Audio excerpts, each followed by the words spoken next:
Саламатсызбы урматтуу замандаш, биз бүгүн мурунку тышкы иштер министри, парламенттеги эл аралык иштер, коргоо, коопсуздук жана миграция комитетинин экс төрагасы Чыңгыз Айдарбеков тууралуу кеп кылмакпыз. Андыктан бизден алыстабаңыздар. Кызыктын баары алдыда. Мен кантип кагаздарга карабай, объективдүү тыянактарды чыгарам. Ар бир бийлик бутагы өз милдетти аткарышы керек. Но в обязательном порядке ставил в известность всех депутатов, всех членов комитета, что не все документы у нас.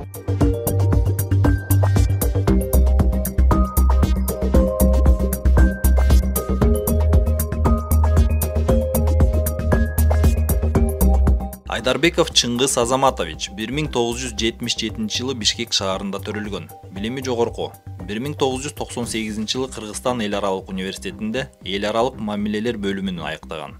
2001 жылы ошол эле университеттин магистратурасын юриспруденция багыты боюнча бүтүргөн. 2017 жылы Кыргыз Орус Славян университетинин аспирантурасын аяктаган. Үй бүлөлүү, 4 баланын атасы. Чыңгыз Айдарбековдун эмгек ишмердүүлүгү 1998 жылы Тышкы иштер министрлигинен башталган. 2005-2008 жылдары Кыргызстандын Өзбекстан Республикасындагы убактылуу ишенимдүү өкүлү. Кийин чет өлкөлүк бир катар элчиликтерде Тышкы иштер министри дагы болуп эмгектенген.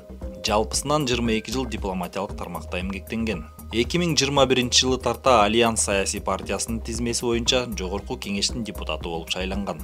2022 жылдын март айында парламенттин эл аралык иштер, коргоо, коопсуздук жана миграция боюнча комитетинин төрагасы болуп шайланган. 2022 жылдын 10 октябрында жогорку кеңештин комитетинин жабык жыйынында Кыргыз-Өзбек чек арасы боюнча келишимдин чечимине Айдарбеков кол коюудан баш тарткан. Ал муну депутаттарга тиешелүү документтер толук берилбегени менен түшүндүргөн. Мен кантип кагаздарга карабай, объективдүү тыянактарды чыгарам. Мен чыгара албайм. Ошондуктан мен бул маселе боюнча мен чечимдерди колго алдым. Айдарбековдун комитеттин чечимине кол коюудан баш тартканына Минкаптын төрагасынын орун басары Эдил Байсалов комментарий берип, депутатты сынга алган. Чыңгыз Айдарбеков каалашынча каршы добуш бере алат, бирок ал комитеттин чечимине кол коюуга милдеттүү. Ал үчүн көпчүлүк мүчөлөрү добуш берген. Анын акылсыз популизми менен жоопкерчиликсиз позициясы жок эле дегенде компетенциясы жоктугун айтып турат. Жашыруун жүйөлөрү дагы бар болушу мүмкүн. Ал арада Айдарбеков Эдил Байсаловго жооп берген. Бул мамлекет кызматкеринин сабатсыздыгы. Ар бир бийлик бутагы өз милдетти аткарышы керек.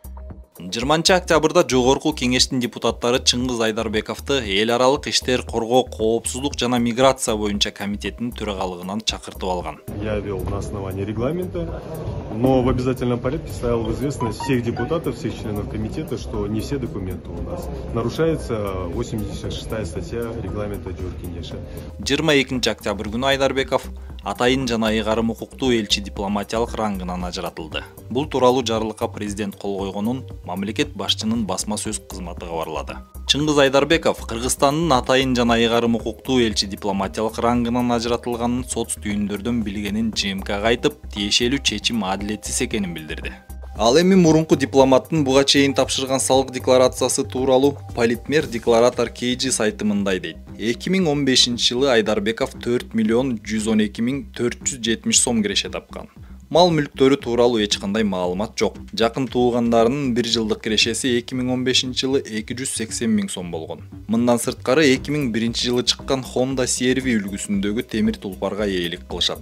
2016 жылы 3 миллион 893 миң 673 сом таап, мурунку жылдагыдай мал мүлкү тууралуу эч кандай маалымат жок. Жакын туугандары 894 миң 715 сом таап, мурунку жылдагыдай эле 2001 жылкы Honda CR-V унаасына ээлик кылышат. 2018 жылы Айдарбеков 5 миллион 196 миң 481 сом тапкан. Жалпы баасы 198 миң сомду түзгөн баалуу жана жарым баалуу металлдардан жасалган зер буюмдар, эмерек, компьютер жана башка техникасын декларациясында көрсөткөн. 2019 жылы 1 миллион 617 миң 218 сом киреше тапкан болсо, 752 миң короткон.